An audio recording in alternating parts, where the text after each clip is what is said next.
কাছাড়ের চেজরি গণিগ্রাম সড়কের বেহাল দশা, দ্রুত মেরামতের আশ্বাস। কাছাড়ের বড়খোলা বিধানসভার চেজরি গণিগ্রাম সড়কের বেহাল অবস্থায় যাতায়াতে চরম সমস্যায় পড়েছেন স্থানীয়রা। এ বিষয়ে উত্তর বড়খোলার প্রাক্তন জেলা পরিষদ সদস্য জহরুল ইসলাম বড়ভূঁইয়ার নেতৃত্বে একটি প্রতিনিধি দল কাটিগড়া বড়খোলা টেরিটোরিয়াল রোড ডিভিশনের কার্যালয়ে গিয়ে পূর্ত বিভাগের নির্বাহী প্রকৌশলী কল্লোল বরণ নাথের সঙ্গে দেখা করেন। প্রকৌশলী জানান, আগামী 2-1 দিনের মধ্যেই জেএমএফ রিপোর্ট আসবে এবং রিপোর্টের পরপরই সড়ক মেরামতের কাজ শুরু হবে। জহরুল ইসলাম বড়ভূঁইয়া আশা প্রকাশ করেছেন 15ই সেপ্টেম্বরের মধ্যে কাজ শুরু হবে। তিনি দ্রুত কাজ শুরু করার আহ্বান জানান।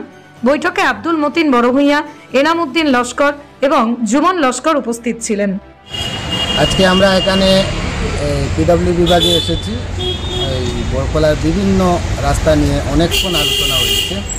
তারপর বিশেষ করে আমাদের যে চেজরি গণিগ্রাম যে রুট, সেই রাস্তার ব্যাপারে আমরা আলোচনা করে যে আমাদের বিভাগীয় ইঞ্জিনিয়ার কল্লোলনাথ মহাশয়, এক্সিকিউটিভ ইঞ্জিনিয়ার কল্লোলনাথ মহাশয়, উনি আমাদেরকে আশ্বস্ত করেছেন 2-1 দিনের ভিতরে জেএমএফ যে রিপোর্ট, সেই রিপোর্টটা 2-1 দিনের ভিতরে এসে যাবে এবং আগামী 15 সেপ্টেম্বরের ভিতরে মানে 100% আমাদের চেজরি গণিগ্রাম রাস্তার কাজ আরম্ভ হবে।